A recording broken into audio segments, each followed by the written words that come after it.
3, 2, 1. Alright, hi, hello, this is the FIU Film Podcast, Week 2, Episode 2. Today, a lot more Oscar news, some bad movies, and we're going to start off with introductions, just like last week. As you guys probably know, I am Forrest, film intern here, and you're my favorite movie, so we'll go to the next one, which is... Hey, this is Dr. Andy Strycharski. I direct the film study certificate program. You can just call me Doctor. The Doctor. Doctor. I feel like that's already taken. Yeah, you're right, it is. Yeah. Just call me Andy. I'm Akil. I am also a film studies intern. And yeah. He's our resident writer. Sure. My name is Jose. I guess I am an information guy. So Jose the intern. If you need to know the date of a film or something, just let me know. Throw it into Google. Yeah. And we have a new member here, no Daga the intern this week, but we do have... Khadija the intern. Oh, look, she just I called think me. it's like Jose's. Yeah, I think Jose is the intern. Yeah, Jose's the Who's intern only this week. intern? Khadija. Yeah, hi guys, I'm Khadija. Talking to. Yeah. So we said all of our favorite movies last week, so we're going to have to hear your favorite now that you're with us. Not gonna lie, I feel a little attacked. I am unprepared. And all I can think of is 300 Rise of an Empire, which I know I'm gonna get judged for, but that's fine. Everyone But this is an episode about bad movies. So. Yeah, See, so this I works don't out. So believe Khadija works or out. agree that this is a bad movie, so you can't. There's nothing about it. Everything's perfect. So. we're going to ask her favorite bad movie. She's going to give us something like, yeah, Goodfellas. That movie's awful. Well, joke's on you. I've never seen it. So Oh, no. yeah. So before we start, we have not a couple announcements, but like one announcement. The Major announcements. well, it's a major announcement.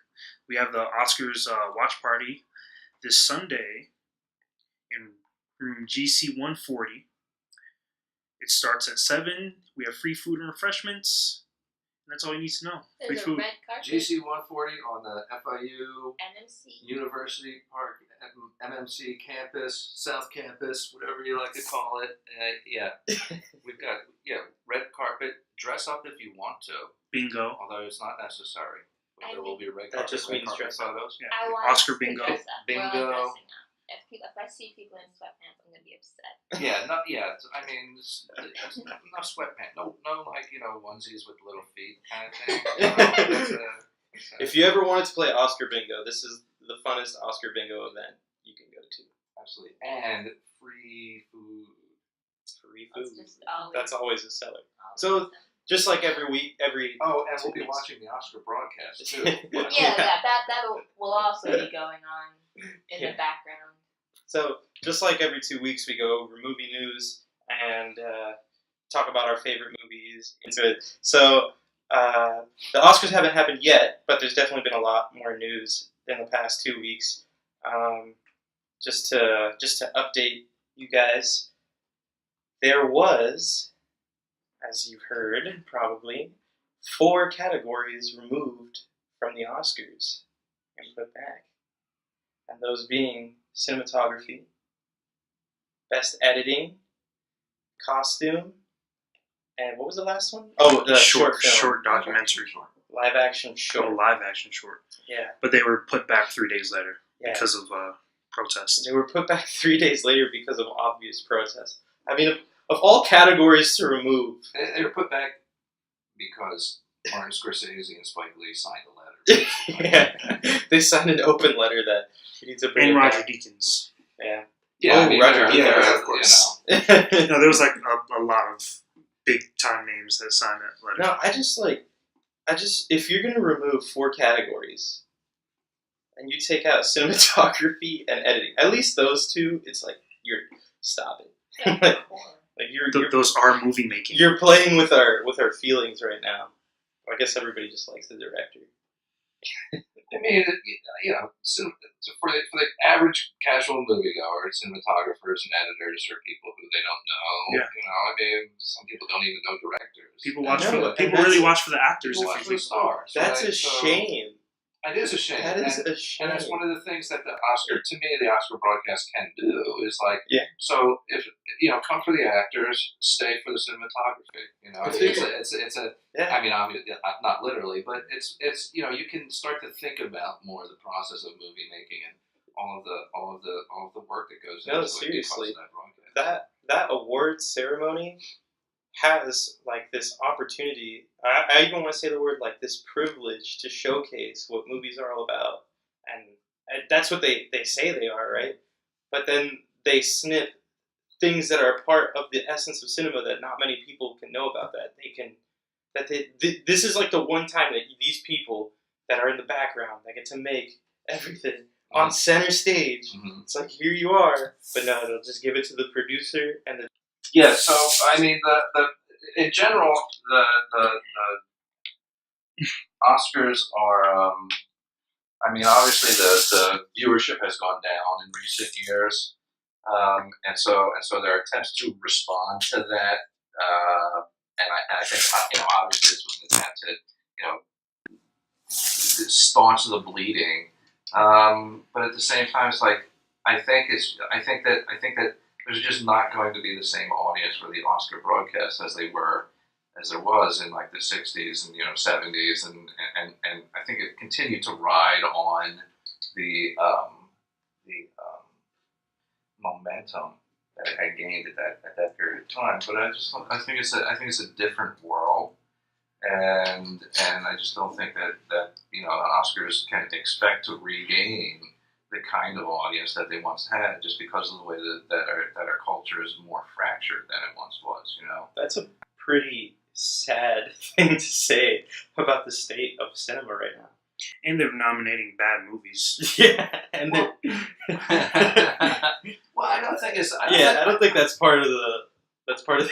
I don't think that's a matter of the state of cinema. I think it's a matter of a variety of factors. Like, I mean, before there was social media, there weren't as many windows into the lives of celebrities, and so it was a special kind of thing where you got to watch celebrities dressing up on TV for a night, and it's just not as special anymore. I mean, you follow them on Instagram, and you're getting to see details of their lives and everything. It's just the culture of celebrity has changed. I don't know if that's bad or good, but it's not really it's not really about the movies. It's just about the ways that our culture is not as centralized as it once was.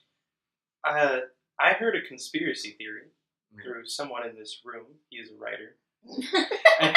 That all I am. As you know, the network that ABC is on, or the network ABC is owned and acquired, or was acquired and owned by Disney. And the categories that were removed, as important as they may seem, are the ones without Disney films. So I wonder what kind of influence that had over the entire broadcast. They were just like picking 4 they think wouldn't 4. Are they really being insidious here? Because Disney-fying the Oscars. Disney owns all in terms of big Hollywood. They have the Avengers and they have Star Wars. They've got Marvel and Star Wars, which are the 2 biggest box offices every year. They've got so much money that they're deciding to live action remake Aladdin, and like that's how on top of the world that they are. But Disney is just. I feel they're like the what do they call those Gilded Age the robber barons of Hollywood right now.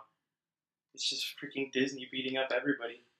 Our former intern George Ibarra did a 2-part story on this last year, so you can check that out if you head to our blog and just like dig through the archives a little bit. Yeah, he The was evil very mouse. passionate about Keyword it. Disney, the evil mouse. And not only has this Oscars gotten terrible with its little nomination news, but still, in the past 2 weeks, we talked about this last week, they have no host. Still to this day. Well, they already said they're not going to have a host. They're just not going to have a but host. Queen's going to perform. So What? Really? Yeah. Queen is performing. And they're bringing back, no, I'm not going to say They're that. gonna bring back Freddie Mercury. They're gonna bring Rami Malek on stage.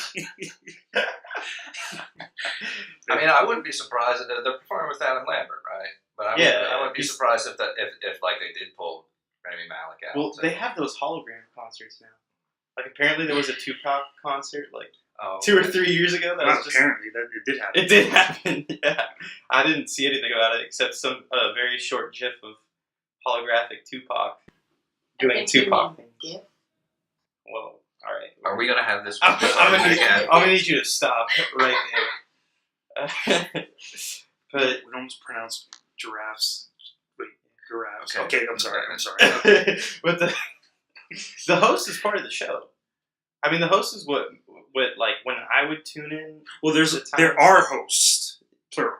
Yeah, there's gonna be a bunch just going in and out. The host was like part of like the criticism too. You get to say whether the host sucked or not.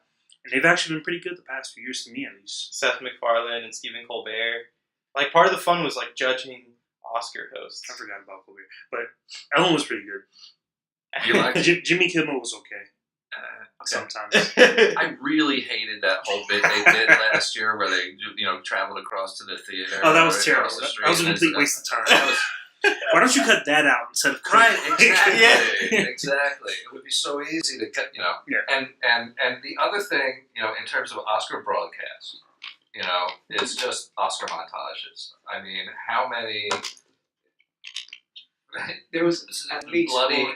What's that? There was at least 4 separate montages last year. I think the Grammys probably are more successful than the Oscars, partly because it's a night where you get unique performances, and so I think that's something that will draw in music fans and fans of the culture of popular music, because that is a genuinely special thing. But so what do you do? Like if you're doing the Oscars, what do you do as the equivalent?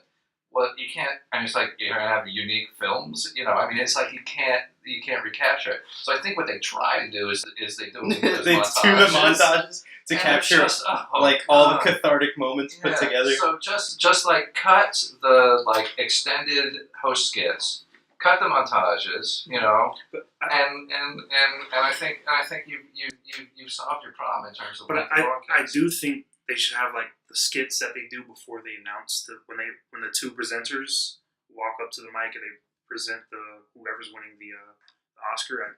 I think they should have nice skits, like little mini ones. Yeah. Okay. Yeah, Sure. And I think they should make sure those are funny instead of boring all the time, because a lot of times they're really stupid and boring. Mhm. I think they should just try to make them entertaining, make that entertaining, and I I think people will be interested in watching. I also think that people are entertained by seeing stars kind of either be graceful and wonderful or just make asses out of themselves. Exactly. Yeah. So, I mean, let people make Yeah. just stupid speeches and let us revel in the embarrassment Exactly. of watching that. I think that's personally I find that entertaining. That's to me. Maybe that's just me. That to me is more genuine of a ceremony, Yeah. as opposed to the Academy being stuck up themselves nowadays. Have somebody that would normally be seen as really serious, and have them do something funny when if they present the Oscars. Who's the most serious guy they can have? To So host the I mean, what we're kind of envisioning is the Oscars as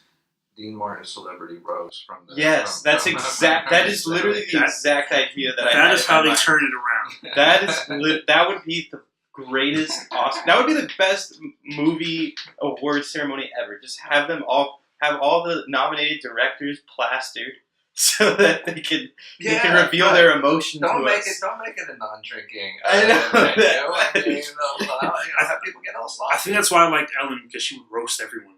Yeah. Yeah, Yeah. that's why I liked her as Ellen a is host. also unhateable. Yeah, that's true too. Ellen she can roast anyone. Yeah. Yeah. No one can hate her. It's impossible. I heard that, and to your point about the Grammys, that they were actually one of the reasons why that these 4 nominations got cut out was to make time for them having a bunch of original music performances, because their original song they've got Lady Gaga and Kendrick Lamar up there, so they were like, aha, this is how we get revenue. We tell them that Lady Gaga and Kendrick Lamar are going to be here. Right. So, well, that's why Queen's performing. Yeah, and Queen is obviously now But performing. now apparently it's only Queen and Lady Gaga. Kendrick Lamar, yeah, he didn't confirm. Yeah, he didn't confirm it. So that maybe that one's a surprise, but he didn't confirm. He is. No one on that song confirmed they were performing. Only Lady Gaga, Bradley Cooper, and Queen. Maybe what they should do is like Oscar's halftime show. You know. Oh my God, it'd be perfect. They should move it to the weekend right after the Super Bowl or right before. They have a halftime show. You have the puppy Oscars airing on Animal Planet at the same time. I think there's also just the way that these categories got brought back. If you didn't know, we kind of alluded to it earlier. Is there was an open letter from a bunch of guys. I heard when I first saw it, it was Guillermo del Toro. Yeah, was the guy who was like on the set. Was it an open letter? Yeah, It was an open letter. Yeah, and then Martin Scorsese got in on it. Tarantino, Roger Deakins, all the guys that are respected, Yeah. not just famous, but like the respected new Hollywood guys. Denis Villeneuve. He was in on it too. Yeah. And Spike Lee. Yeah. And they were basically saying what we're saying. They're like, you can't cut this out. Like this is these guys' moments. Can you imagine being a short filmmaker, like trying to get your name out? You made your short film. Took your time, you put so much work, and then the Oscars are just like, yeah. And you got nominated. You don't find out that you're not even going to be on TV until after you get nominated. And then, so it's a surprise. And then the Oscars are just like, yeah, we're not going to have you on TV. Sorry, bud. No one gets to see you. We're just going to broadcast you on our website. No one ever for some streamer revenue, if you're into that. Which is just like the worst. But there are definitely like directors and actors out there. I can't think of like another moment in cinema history that something in Hollywood was like going awry, or something in the film industry was going awry, and like just a bunch of powerhouses came out and were like, yeah, no, you can't do that, or we're not doing that. Maybe the blackballing, when they were blackballing people. Blacklisting? The blacklisting, not blackballing. Yeah, but that ended up not actually working. Yeah, that ended up not actually working. Who was it that... Was it Marlon Brando who, like, didn't show up? Yeah, guys like Dalton Trumbo earlier. But, like, I don't think Marlon Brando was blackballed, but he wasn't there in protest. I'm not sure what. No, he was there, but when he won an award, he sent this Native American girl. That was a different time. Oh, okay. Yeah, Okay, I thought that's what he was talking about. Well, what was that? So the thing is L.A. Kazan, who directed Brando in On the Waterfront, named names. Yeah. You know, so it's like there's a bunch of people in Hollywood who and that's right. Yeah, that's what it was. And so right. You know, people have looked at On the Waterfront, you know, within the context of right. of all of that. But it's a really ugly period in you know, Hollywood history, because there were people who resisted, but you know, ended up being brought to heel. You know, and a number of people who, you know, had begun by you know, resisting the House Un-American Activities Committee, ended up turning around and naming names, and you know, as you said, a bunch of people got blacklisted, and so it's just like a really, really ugly period. But it's like there was resistance in Hollywood to the work of that committee, but it ended up not being effective and collapsing, right? Yeah. And you can learn more about this through the History of Film class, which is run by Dr. Strycharski, which we also put a plug in last week. But yeah, it's a good class. You should take it. But yeah, I don't know. Like if Michael Bay wrote that same open letter, do you think the Oscars would react the same way if it was just Michael Bay? As opposed to a guy like Scorsese or Quentin Tarantino, who I don't know if the Academy and Tarantino have a good relationship even, but Tarantino is definitely one of those guys in Hollywood that you have to. I mean, I don't think it matters if he has a good relationship. He has a humongous fan base, yeah, so and he has the respect. Yeah, that's what matters, not so much. relationship with the guy. Well, I don't think anyone has. I'm not gonna say that. Never mind. Didn't Meryl Streep have a problem with the Academy at one point? Her and her 21 Oscar nominations. Yeah, her and all her I'm Oscar sure. nominations. I'm sure. I'm not sure, but I think she said something about like not needing one to know she's a good actress. It might not be her, but then they just like made the point to be like, yes, we'll nominate you, but you'll never win because you told us. Besides those 6 times. Well, besides those other times that she actually did win, where they were like, okay, fine, we have to give it to you, Meryl. You're too good. It's like Leo DiCaprio and never winning until he did for The Revenant. Which apparently I'm alone on liking. Well, there's a couple of people this year who have nominations who could get those sort of like lifetime achievements. That's why they nominated Sam Elliott. Right, exactly. Sam He didn't Elliott. do anything in that movie. I thought he was good in that movie, but is that? That's right. He got nominated. Yeah, so he's a possible win. And it would be as a sort of lifetime achievement kind of thing. Glenn Close. Yeah, But I think she actually is going to win. you think so? I think apparently that's what everyone's saying. That's what the buzz. I haven't seen the movie, Yeah, honestly. Yeah, I mean, that wouldn't be my choice, but I can see doing it for that reason. Like Sam Elliott, I just always remember him as the cowboy in The Big Lebowski because Me too. it's like not my era, but obviously he's like in Tombstone and legendary actor. Mm-hmm.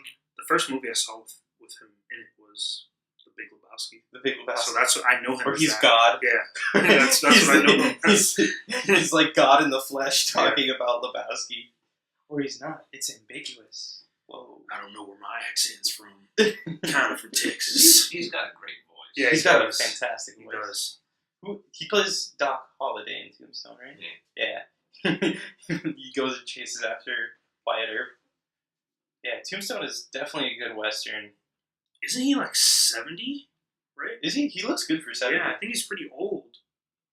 Like 70 pushing 80, I believe. And he has not been nominated before, has he? I don't believe so. No. But they have to give him one now. Oh, you're a legendary actor and you've had a slightly noticeable performance. We're gonna have to put you in the nominations. I don't know. Yeah, he's 74. I don't know if. Damn, he looks good for 74. It's like He was also He must be vegan. in Roadhouse. yeah, Roadhouse. which is the movie that you skipped out on watching. What was the name of that one? The Roadhouse. movie I walked out on. Yeah, Batman and Robin. no. I walked out of 50 Shades of Grey. We should all. Whoa. Say. Yeah, what are some movies that you walked out on? Seeing as how it's All right, It's transition. just- Yeah, yeah. we're transitioning. We're gonna into- transition, all right, yeah. Since it's early in the year, we're gonna talk a little bit about film schedules. And if you didn't know, if you weren't, if you haven't figured it out by now, films in Hollywood come out at a certain schedule. So usually in January and February, they in the early year they move right after Oscar bait season. They move all of their garbage movies that they don't think will make revenue into the beginning of the year. So Serenity. Serenity, which I think Jose wrote a review on Serenity. I don't think he was very kind to it. How about you talk a little bit more about that one? Yeah, Serenity is definitely the worst movie. 2019 is so early, but this is the worst movie. All the bad ones come out early. Yeah. This is probably the worst one you can find out there. Okay. What is a movie you walked out on? Sorry, just correction. Sam Elliott played Virgil Earp, not Doc Holliday. Oh, he played Virgil Earp. That's right. He wasn't. Yeah, because Wyatt Earp was the guy who was chasing after. I think it's. I forgot who it was. It might be Billy the Kid. But anyways, yeah, he's the lawman. I just remember him as the lawman. Or no, he was chasing after Doc Holliday. Whatever. Someone correct me. But what is a bad movie that you walked out on? I've only walked out on one movie, and it was 50 Shades of Grey. And that was a February release. And I walked in, I was like, this is absolute garbage. And I walked out, and I saw a peculiar little film across the road that was called Kingsman: The Secret Service. And I went to watch that one instead, and that was a very fun movie. Had a great time with that movie. And yeah. I mean, I love both those movies. I just don't know why. Well, one, why would you go see 50 Shades of Grey Well, and then walk out? it was a Valentine's Day release. That's how I remember it was February. Were you with a girl? So I went to watch it with a significant other. And I you left out that detail. And now it all makes sense. And I literally, that movie was so bad that I had to tell a Valentine, we have to get out of here. This movie is garbage. So we went and the watched story King's would be Man. better if you had just left them in the movie theater. You can watch this. Hey, I'm leaving. Hey, I'll be back. I'm going to the bathroom. Roma? Spoilers, no spoilers. I mean, no, she that doesn't. So, Akil, are there movies you've walked down? Alice Through the Looking Glass. Oh. That was the sequel to the Alice in Wonderland It live really action. It was was. horrific. I wouldn't say it really. It was horrific. It was not good. It was not. It was horrific. And I also halfway walked out of It was horrific. What a terrible thing to say horrific, about yeah. a movie. Yeah. It was so horrible. Also, recently I walked out of this movie that Forrest likes. Apparently, it's nominated for best animated film, Mirai. I believe that's how it's said. Yeah, Right? Mirai. That movie was so bad. I'm so sorry. I don't know how anyone liked them. I didn't walk out of it early. I actually walked out at like 10 minutes before it ended. I don't know if that counts. God, that's even all. That might be even worse. Because I was with a girl and I was like, dude, I can't. I'm sorry. Can we leave, please? I can't do this anymore. It was so bad. Oh my gosh. Didn't deserve a nomination. Sorry. You ever walked out on one, Jose? Yeah.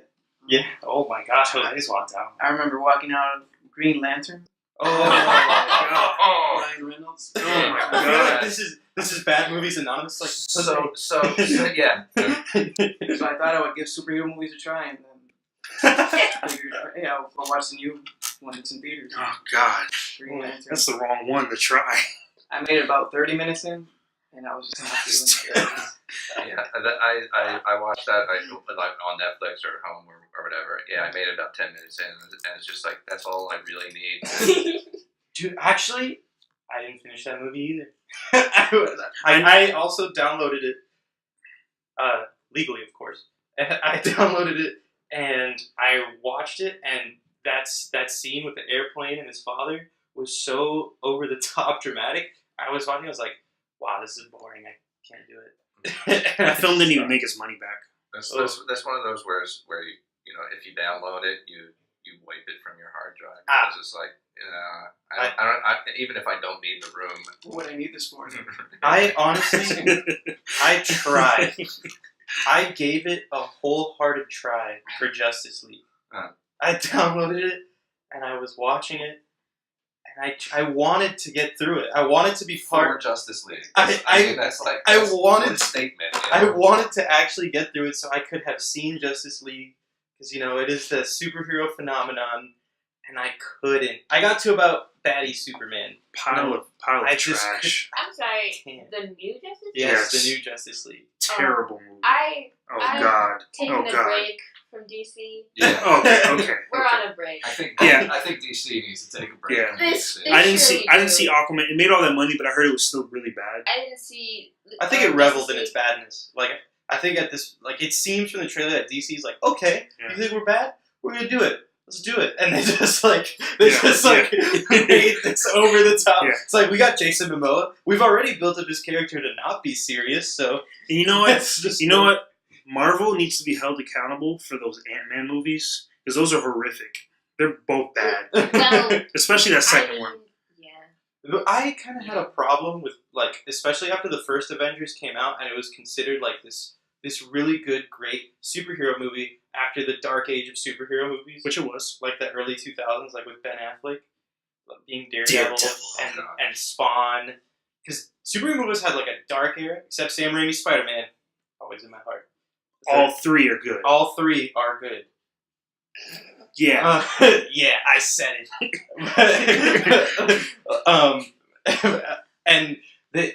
But the thing is that Marvel also acquired fanboys that just like, I didn't like Age of Ultron that much. That was the worst one. And out of the Avengers movies. And I didn't like the second Thor either. That Dark one. World.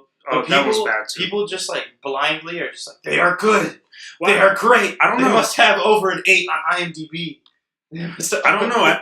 Those are actually two of the worst, reviewed Marvel movies. I think Age of Ultron still managed to. Well, Age of Ultron's actually it's not bad, but I know Dark World is probably their worst reviewed one. Yeah, I think I can't even remember Dark World. I don't even know what happened. I have the. Oh my gosh. Okay, so I know Natalie Portman was in it. I Think London. It was very gray. We And don't then need in a this synopsis. abandoned That's house, all I remember. Thor comes out of this light. She gets taken to Asgard. His mom kind of likes her. Approval from the fam. It was Approval from your gods. yeah. What's a movie you've walked out on? I have never walked out of any single movie. Yeah, not surprising. I see the good in everything. I try to find something to enjoy. Even 300 Rise of an Empire. Do not come for me. Okay? Speaking of That which, movie was amazing. So we've also been joined by a former member of the Film Studies crew and the founder of the Panther Film Festival, Mario Avalos. Mario, why don't you Yeah. say hi? This is a FIU film legend. Yeah. I hope we went back to the So mic. welcome, Mario, and have you ever walked out on that? I think most recently I walked out on Ghost in the Shell because I just not cared enough. Yeah, that was bad. Yeah. The Ghost in the Shell remake. Yeah. It was ScarJo. Yeah. But funny enough, I remember. You guys remember the movie Bruno? Yeah. Bruno. I didn't walk out of that movie. I thought it was pretty fucking funny. Me too. I remember a lot of people who sat there watching it, like middle-aged people who just. One couple in particular, one woman stood up and said, "This is disgusting," and she just marched out of the theater. Hell yeah. I'm assuming to try to get a refund. She had her kids and stuff with it too, so I don't know. Like, what are you Yeah, expecting? I don't know. I have no idea, but I always think about that. That was really fun. Speaking of bad movies that we like, Segway. Speaking of bad movies that... Well, actually, we haven't heard of Strycharski's Walkout. Well, I just said there was Batman and Robin. Oh, yeah, Batman and Robin. I think that's the only movie I actually walked out on. You know, The but only it one. was just. I got partway through it. I got halfway through it, and I mean, I just felt like I was watching people running around a Hollywood movie set. You know, like poorly recorded, and I left. You know, I don't know what else to say. I also got to ask, besides ones that we've walked out on, what's the worst movie you've ever seen? Maybe you didn't walk out on. Maybe you enjoyed it. I know we'll talk about guilty pleasures, but just the worst I've ever seen is Food Fight. That animated movie starring Charlie Sheen and Hilary Duff, Christopher Lloyd is in it. You should definitely give that a watch because Why? it had a budget of $65 million and was in production for 12 years. And just from the trailer, you can pretty much see that this was probably a money laundering experiment. This movie is so god awful. So I would have to, if it's like bad movie that I can't enjoy for its badness, I mean, so like I think that Kevin Costner movies are like the realm of this, like nothing else. I mean, I guess I would go with Robin Hood as the one, Oh my like gosh. really bad movie that I just actually can't derive any pleasure from among his work. But I mean, Waterworld is terrible. Dances with Oh Wolves, my God. Dances with Wolves somehow like wins an Academy Award, but it's just a dreadful movie. when they're watching the sunset. But Robin Hood is, I mean, even among Kevin Costner movies, is particularly unenjoyable. Damn. That is poor Robin Hood, man. Didn't they just remake a Robin Hood? Yeah, Where they yeah, are. It hasn't been released yet, has it? yeah, that's with Jamie Foxx was terrible. It was so bad that I didn't even It was with register on. Lost a my- lot of money. It was with the guy from Kingsman. Yeah, It was, Yeah. who's playing Elton Who John? also just made another movie with Ansel Elgort, the guy from The Fault in Our Stars. about like two rich college kids who become like drug dealers. That movie was awful and bombed. So he might fade from Hollywood forever. So, Akil, do you have a bad movie that you actually derive no enjoyment from? I mean, there's a lot of movies like that. Sorry. It's not an appealing question, I guess. Maybe Suicide Squad? That movie was atrocious. Horrific, atrocious. Yeah. God. So, I feel like that's pretty easy. So a bad movie that you don't like. Yeah, that's not hard at all. It's Can we flip that? The Yeah. worst. well, wait. I know. we should Guilty choose. pleasures are next. But like, so you Suicide Squad. I mean, I always kind of associate Suicide Squad with Sucker Punch. You know, as being Led Zeppelin kind of, yeah, gave but the thing the is- rights to use their music in that movie. Yeah, it's They like never do zealously that. guarded their rights for years and years and years. And then They finally decide, and it's like they give them to the Sucker They gave Punch. it to. They gave. Well, I think it was When the Levee Breaks, Yeah, which I is think like my favorite Zeppelin Yeah. song. But like Sucker Punch, I think is above Suicide Squad in my book. I don't You know know, about that one. it's got. I mean, it's a bad movie, but it's got the whole like mental institution like thing going on, and so there's I actually I don't know. It's a movie that's way down there on for a lot of people's lists. But Zack I don't think Snyder. it's Sucker Punch. Can't do Zack Snyder. I understand that. Except for one movie. Watchmen. No. No, that's not Zack Snyder. Is it? It Yeah, is, it is, but that's just a shot-by-shot Yeah. remake of the comic book. I do have a guilty pleasure with Zack Snyder, and I think it's a good transition. Man of Steel, I really love that movie. A lot of people hated that movie. I love Man of Steel. It's definitely the best DC film in the past couple of years. Nah, It's not the better- best. I like it more than Wonder Woman. Wonder Woman got a lot of love. I wasn't that into it. Man of Steel. Man of Steel and Wonder No. Woman. No. No. No, I'm not feeling it. Hey, what's your guilty pleasure? I've heard a birdie told me you like Elf. I love Elf. I don't see how that's a guilty pleasure. It's just a great Because movie. it's just like, It's just a great oh movie. yes, I am the director of film studies here. You know, you must watch Fellini and Tarkovsky. Also, my favorite film is Elf. Yeah. When I first heard that taking your class, Akil was telling me that, and I was just like, "Oh, he really likes Elf, huh? That's a take." I think my guilty pleasure. Ooh, get ready because I like Transformers. I'll say it. I like Transformers. Which one? The first one. Okay, that's not too bad. I like Transformers. That's the only 1, good one. but The I only al- decent one, at I least. also like Transformers 2. I'm not gonna lie, I like 2 also. And I don't dislike Michael Bay. I like Bad Boys and Bad Boys 2 also. Well, all right. That So was all I mean, this is like a category. Yeah. In and of itself, this is the Michael Bay. That's like, why. your favorite. Because I mean, I don't know if to me, Michael Bay just makes bad movies. Yeah. And He's just a good visual artist. He's not. I a good think he's visual a good artist. Yeah, he director. is. No, He's not. a good visual He's artist. not a good visual artist. He is. He's I think good, if he's good at he knows how to keep people with a short attention span distracted through an entire 2 hours. He's very good at that. I So think it's like, he's a good he's- director. He doesn't do shot lists. Who cares?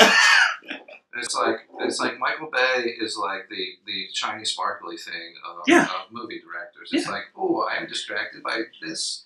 You know, oh look, there are 10 different things happening on the screen at the same time, and I can't follow them all. So this must be good. I'm surprised he hasn't made a football movie. A movie about American football. I think he'd make a really Yeah. Okay. So if I guess we could agree to disagree on whether Michael Bay I think is a worthwhile artist or not. I think he's a good director. But so if he, assuming that Michael Bay makes bad movies, and that's just going to be our assumption, and I'm just going to say that. What's your favorite Michael Bay? See, this is. I feel like this has already been ruined because if you're liking Michael Bay non-ironically, then it's just what does this world come to? Yeah. Michael Bay is just such a great freaking meme of Hollywood. Forrest, wasn't your dad in a Michael Bay movie? Yes, he was. My father was in Bad Boys 2. And Too Fast, Too Furious. My father is in great crappy sequels. He was an extra. My father at one point wanted to be an actor. So he was in Bad Boys 2. I mean, congratulations, and I don't criticize anyone for getting work in a movie, and Yeah. that's great. That doesn't mean that Michael Bay makes good movies. My dad too was in a bad movie, which but I'm not gonna say it because he probably doesn't want me to say it. What's your favorite Michael Bay film? I mean, I'd have to go with Armageddon. That's a What put him on? Was it The Rock that put him on the map, or Armageddon? I think it was The Rock. I never saw The Rock. Because The Rock is the one Michael Bay film that people like actually come halfway and like, okay, this is a good movie. Sean Connery's in it, and they're escaping from Alcatraz. Mine would have to be Bad Boys. Yeah. Only because I love Will Smith and Martin Lawrence. I think they're hilarious. But Yeah. So you love Aladdin? let's relax. I love Aladdin. I love not the original. Yeah, not the Aladdin remake. Already from its. Yeah, I'm not saying it for sure. from, Yeah. When does it come out? Summer? Yeah. Okay, good. Because I was gonna say maybe we could do a review on it, but never mind. Come out summer? Nope, not happening. I have a couple other, guilty pleasures. Oh wait, no. Let Jose Do you go have first. a favorite Michael Bay film? Favorite Michael Bay painting game. Yeah. The Rock. Mark Wahlberg. Oh my I do. god, the weightlifting movie. Yeah. Holy crap, it was so bad. My mother. Oh, that's like the whole sports competition. Yeah.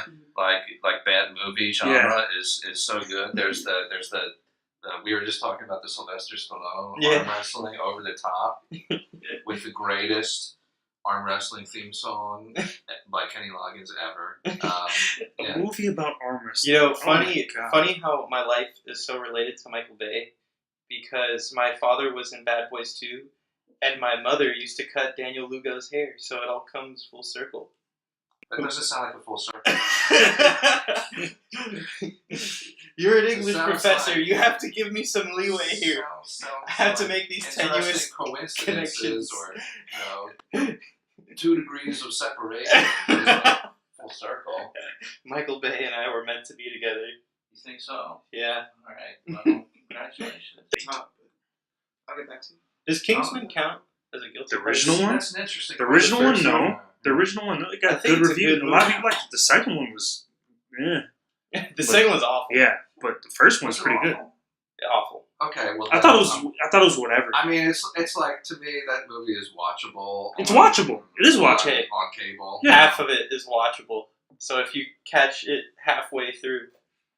My other guilty pleasures, I have a handful. One is Flubber Flubber, I used to with like Robin Williams. Yeah. Robin I- Williams has some serious range. Yeah, I'm telling you. when I was a kid, I watched it at least like 20 Dude, times. spoiler there, when Weebo dies, I mean, oh my gosh. I kind of like associate like Robin Williams and Eddie Murphy like as Yeah. having a similar kind of like zone of Yeah, bad definitely. movie Bad good movies. Right. The Nutty Professor? Nutty Professor, that's a bad good movie. I love the Cat in the Hat, the live action. You know who is the director of Mike photography? Myers. What happened? Mike Myers, Cat in the Hat, yeah. Isn't it? You know who that- is the director of photography for that film? What, Mike? Cat in the Hat? Emmanuel Lubetsky. What are you talking about, Cat in the Hat? He was the director of photography for The Cat in the Hat with Mike Myers. I love that movie. Maybe that's why. Maybe you can spot it and we just can't. No, I was like, I just don't know how to feel about that movie. I thought it was hilarious. I mean, And it was so provocative. okay. I just feel that there's something. I just feel like I'm in the realm of the uncanny when watching that movie. That's the point. It doesn't feel like it's intentional though, but it doesn't matter because there's still something about it that just is absolutely terrifying. They gave him boobs. There's something special about those films that can put you in that state of the realm of uncanny, where it's like, it's like a bad film, but it makes you like uncomfortable but you also want to like the movie in some sort of way. Yeah. It's like a Lynchian response. Right, It's exactly. like Blue Velvet. Right. Well, although Blue Velvet is I don't like think a Blue good Velvet's movie. a good movie. You don't think it's a good movie? I just get uncomfortable and I want to like that film. It puts me in that realm of uncanny. I like Eraserhead. I love Eraserhead. Yeah. And I like what's this? Lost Highway. Mm-hmm. Twin Peaks. Yeah, the show. But I don't like Blue Velvet. I think Blue Velvet's bad. Okay. I don't know if any of you have Uh-huh. seen this one, which I found out was badly reviewed after I watched it. That I loved it was Robert Altman's Popeye with Robin Williams. Oh, I love that movie. I like That's both.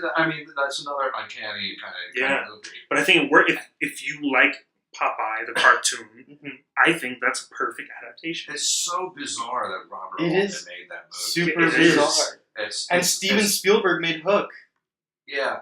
So it's like and Spike Lee. I think Hook's great. And Spike Lee made Made Old Boy. the Old Boy Remake. Why are we bringing that up? I forgot that existed.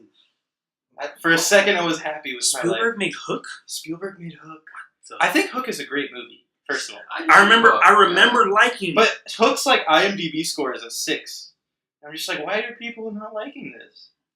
I like that movie. Speaking of these controversial takes, are you familiar with Armin White? No.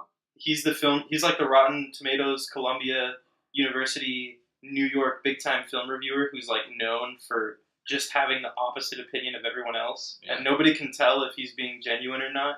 So like Robert Altman's a player. He gave like a spoiled review. Mm-hmm. Justice League, fresh.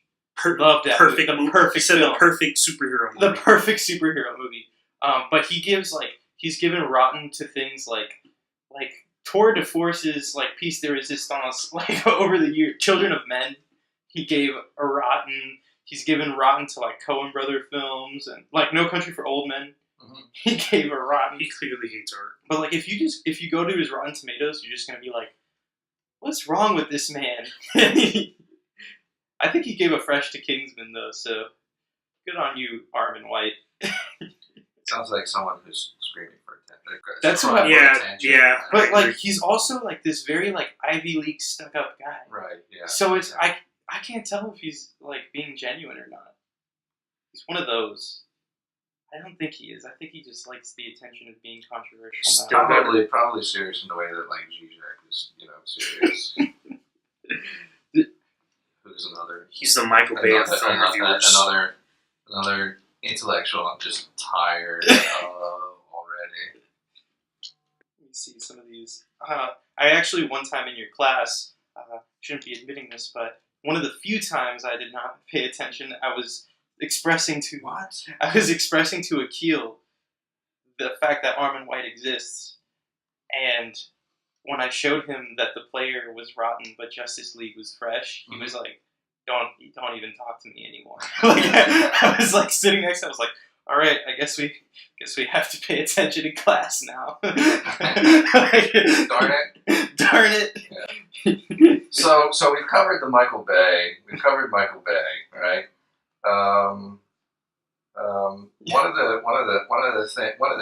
When I think bad movies, I think that there was this period of time in which everything that Nicolas Cage did was just horrendous, and it was just bad or worse. So I'm really interested to hear from y'all, like, what's your favorite Nicolas Cage performance, or your favorite bad movie in which Nicolas Cage has appeared? So, like we've said, Snake Eyes. he's got Con Air. We'll put that right out there. Yeah, I think Con Air is beautiful. It's one of my two Nick or three Cage favorite with- bad Nick Cage movies. Nick Cage with long hair, just beating people up. Yeah. It's perfect. I actually used the Cyrus the Virus picture as my profile picture, on various. Does Face Off count? Can we like Face Off? You can like whatever you want. John Travolta. Does Face Off count as bad? Because Yes, it does. Face Off seems awful. Yeah. But your favorite would be Con Air. My favorite had like the fight scenes in that movie. Yeah. Just the name of that movie. Con Air. Yeah. It's magnificent. Yeah. And it's got and the interesting thing is that it's not just Nicolas Cage in that movie. You know, there's a lot of top Hollywood talent who are trying their hands at just being hammy action And movie here's stars. a- You've got Malkovich, right? Yeah. Cyrus the Virus, which is I mean, Malkovich I think does a lot of bad work. I don't think he's a good actor. But okay. I think he's a little bit overrated, but I think he's done good work, and I think that his just mugging in that movie and his like obvious efforts to chew up scenery is just a thing of beauty. He always goes over the top, and that's like the perfect role. See, sometimes he goes over the top, but sometimes he doesn't go over the top. I mean, he doesn't. He raises his voice and pronounces words very clearly. Yeah. And this is what it is to be angry. If you act like John Malkovich. Dude, him in Burn After Reading is hilarious. Oh, yeah. Dude. I love John awesome. He is hilarious in that movie. When he's good, I think he's fantastic. Yeah. But anyway, so it's not. So it's Malkovich, and then you've got John Cusack is in that also, and who else? Wait a minute. Death of a Salesman. Death of a Salesman. Young John Cusack is in that movie, but it's not a bad movie. Oh, Steve Buscemi is also in Con Air, right? And Steve Buscemi always belongs in a movie like Con Air, right? No, wait, John Cusack is in Death of a Salesman? Because Young John Cusack. John Malkovich is in Death of a Salesman. The one with Dustin Hoffman. Yeah. Yeah. The Hollywood make. Yeah, it's Malkovich is the one who plays Biff. The son. Yeah, it's Malkovich. And I'm getting Cusack and Malkovich confused, which I've done my entire life. For some reason, they're completely different. Really, they are completely different. But I get them confused. Like Cusack is high fidelity, and with the standing there with the boombox. Like I used to think being John Malkovich before I watched the film was about John Cusack. Was about John Cusack. So like that's. All right, so other opinions on great Nick Cage bad performances. Ghost Rider.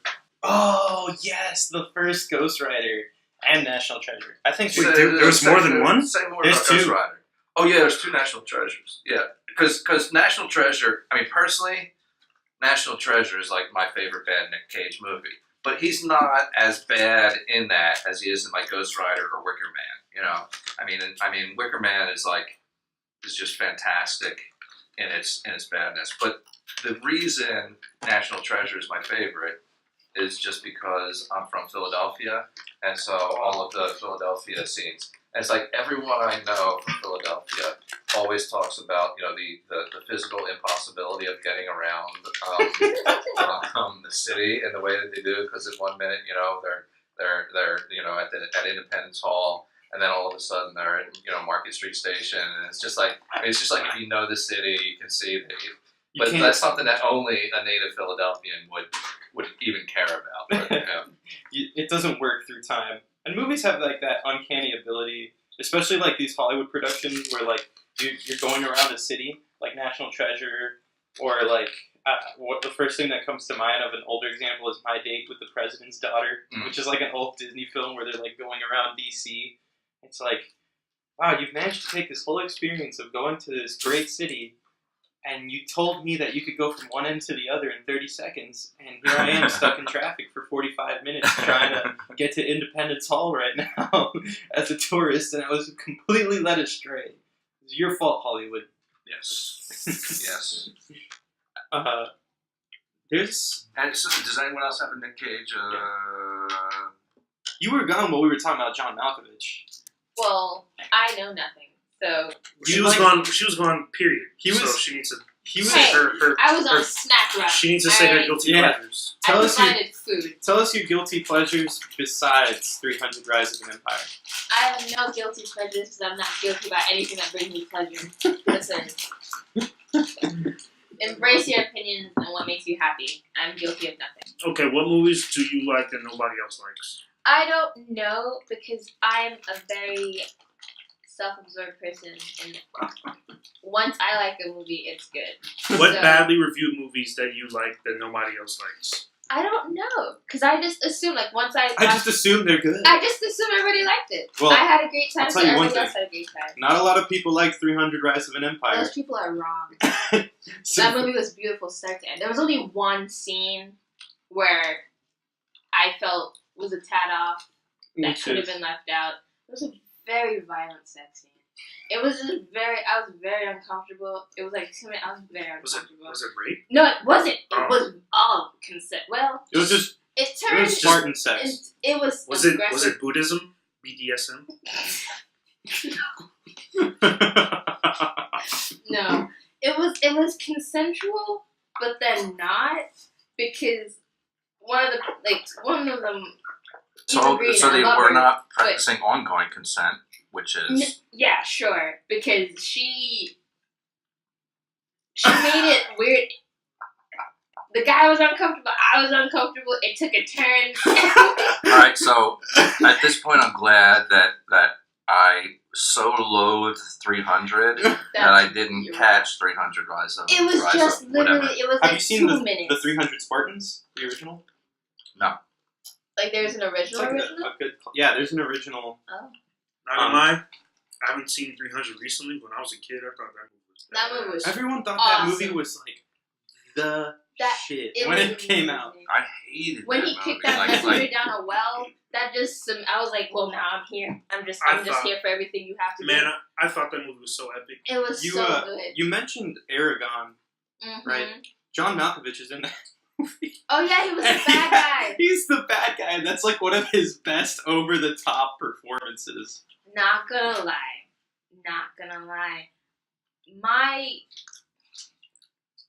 Listen. This podcast was made for I'm- Khadijah's takes.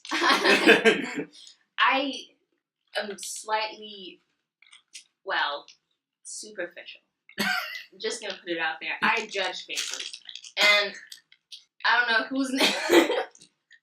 I watched Star Wars for what's his name, Hayden Christensen. Oh, That's why I was there. I rewatched it, and now I realize. Listen, looks aren't everything, but Khadijah Aragon. justifying her love for these bad movies for us is just. But that's why I watched Aragon. I was like, okay, dragons, okay, magic, okay, that hot blonde guy. I don't know his name. I doubt he's ever that's been in that's another what movie. those movies are for, though, right? Yeah. I mean, I'm just there to have a good time. They're for children who don't know what's going on. Alright, I'm gonna say it now. I like the Phantom Menace. Which one is that? I don't remember The names. first Star Wars. That's fun. Describe It's it. a controversial. Yeah, opinion. no. Was Obi-Wan in it? wait, that's not a controversial opinion. Everyone hates No Phantom one Menace. likes. Was no one likes Obi the in Phantom it? I like Phantom. I like Phantom Who Menace. was it? Was Don't- Obi the, in it? the reason people don't like the Phantom Menace is because it's a bad movie. So Attack of the Clone is a bad movie. Phantom Menace is. Phantom Menace is bad. No way, man. Leave That's the it. one with Dark Maul, right? Yeah. Love it. There you go. Love it. I like he was Phantom pretty cool. Menace. I think it did young Anakin well. Well, you know what? I'm going to be honest. The only part I remember from that movie is everything with Dark Maul. Everything outside of Dark Maul. It's pretty minor. It could do with less Jar Jar and Yeah, less so pod really, racing. yeah. Yeah, so maybe I There's way didn't. more Jar Jar in that movie than Darth Maul. Jar Jar. What are our opinions on Jar Jar? I've been convinced that he's evil. I used to like him when I was little. I used to think, I had a toy yeah. of him. Yeah. I just find it to be a thoroughly racist representation Oh, what? Of who? of like Caribbean Islanders. Is that what that is? Yeah, it is. I'm not very good at catching racism. I was not raised in America. You guys focus on it a lot. Yeah. But no, I've been convinced that he's the real Sith Lord. Like he's just in charge of everything. See, this is the thing. Is like What's the Star Wars fan theories, especially related to the first three movies, are just Yeah. I don't get being into those movies that much. I just don't get. There's so many things to occupy one's time with. conspiracy theories surrounding characters in the first 3 Star Wars movies. It's like it just doesn't seem like It was just. it's like this is what you want to do with your life,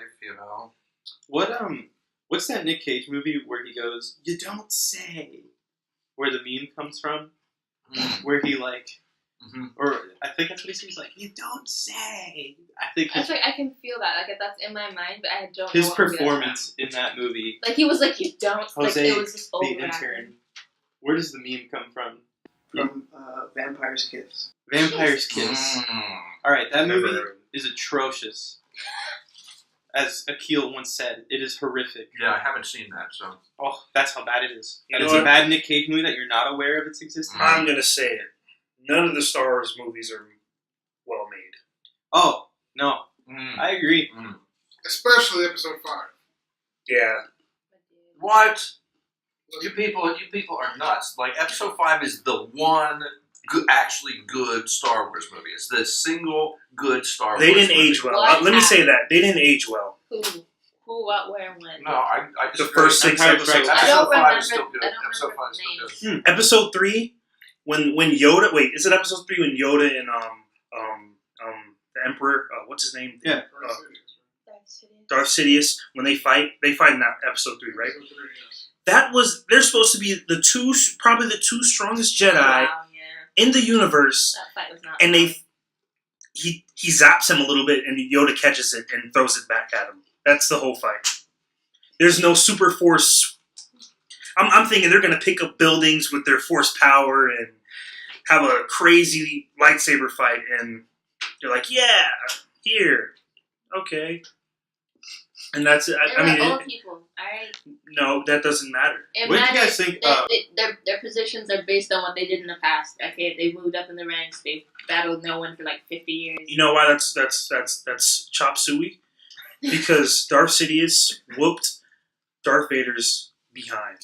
So, That's right. Yeah. Since, So that's bull. Well, then those people were bad at making movies. Since we're talking about Star Wars and blockbusters are what come out in the summertime as opposed to the bad movies in the wintertime. Although, I do remember that Shutter Island came out in February. I don't know why, but I guess he wasn't looking for the Oscar nom. He's always looking for the Oscar nom. Did you guys, what are the opinions of The Last Jedi here? I think it's awful. Was that the one where they The brought newest. back Luke? The newest one. Yeah. I where did they- not watch it. I don't think it's awful, but I think it has a lot of flaws that make it not a good Star Wars movie. I think people have high expectations, and it's just really hard to meet them. Yeah, I think if it wasn't in the Star Wars universe, it'd be a decent movie. Exactly. I think it's the worst of the non-original trilogy. Same. Worse than Attack of the Clones. What's that? Worse than Attack of the Worse than Clones. Attack of the Clones. I agree. It's very fan fiction-y, right? It's so much of like, oh, these characters now have these unheard of powers, right? And like now, Leia's floating through space. That killed me. Fool. My- That killed me. My favorite writing part about that movie is how they're like, listen, there's one person who can crack this code. Hi, I'm Benicio del Toro, and I'm in prison with you guys, and I can crack this code. They made, could the writers have just edited something? I like how... Why'd you say writers like it was plural? It was one guy that wrote Oh it. yeah, Ryan Johnson. Could the writer have just been like, oh, maybe this isn't good continuity here. It's just like, nobody else in the universe in this galaxy can crack the code. Sup, guys? And aha, he turns around and betrays him. And that whole storyline, has Pointless. absolutely nothing to do with that Nothing. outcome. So yeah, It's so nothing. Nothing to It's do. the social nothing commentary else. storyline. Right, exactly. The military. Like, why didn't they just interrupt with here we're going to have 3 minutes of social commentary, and then we will return to Hi, our guys. movie. Here, let me explain to you the military-industrial complex. For all you young Star Wars kiddies out there. There were some really good parts in that movie that are heads and shoulders above a lot of the stuff in the original trilogy, the trilogy after that. I like Kylo every time he's on screen. No, I think he's a whiny baby, but Kylo Ren, Mhm. the man stole my heart. Not gonna lie. he's okay. I think that scene in the little like throne room where everything was red. I thought that fight was really good. I wish we had more lightsaber fights. I don't get why we Yeah, don't that have fight more is of that. good. But they just kill Snoke. I think that was awesome. The way he killed Snoke was Lightsaber- awesome.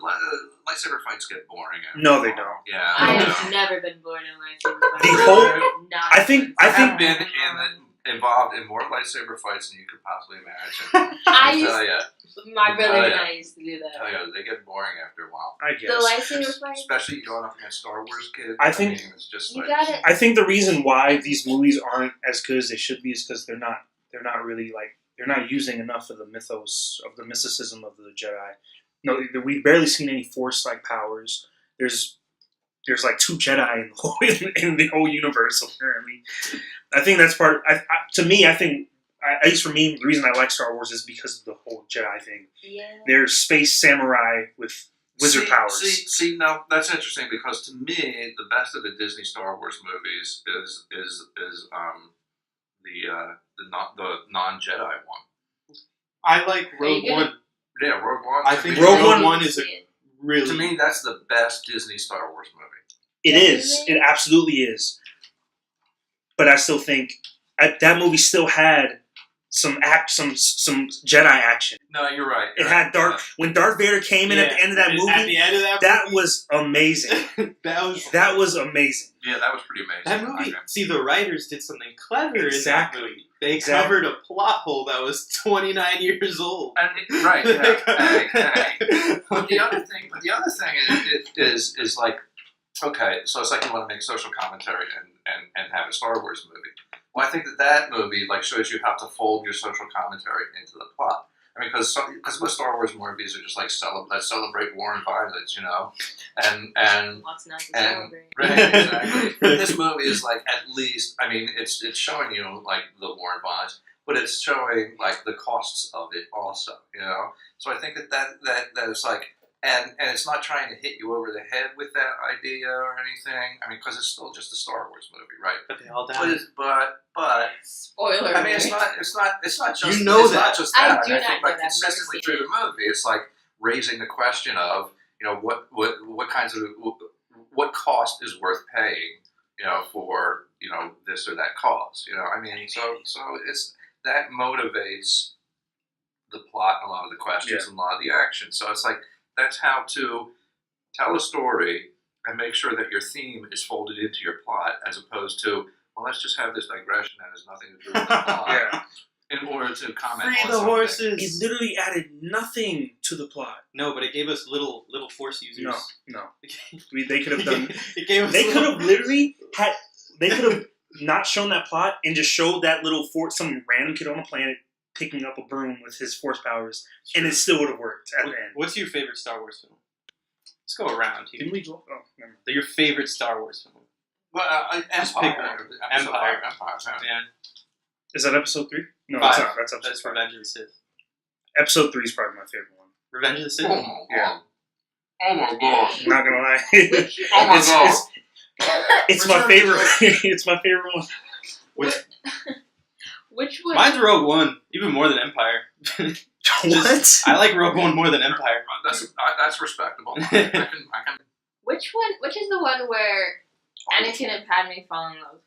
Tiger the Clone. Oh, That's a second you better one. not say that. That used to be my Oh favorite. my god. I'm not, but I You really do Whoa. like that movie. Stop don't it. you? It used to be my favorite one, but then I saw it on TV the other day, and then I was like, "Wait, what?" And just the dialogue. The dialogue is Just the terrible. dialogue. Oh my god. I was just watching in just Damn. shock and disbelief. It's coarse and rough. I know. hate it. It So was so speaking of horrible. dialogue, like, I mean, episode 3 is your favorite. I mean, it features like dialogue taken directly from Tommy Wiseau's The Room. I have the high ground. Anakin, you're breaking my heart. I know.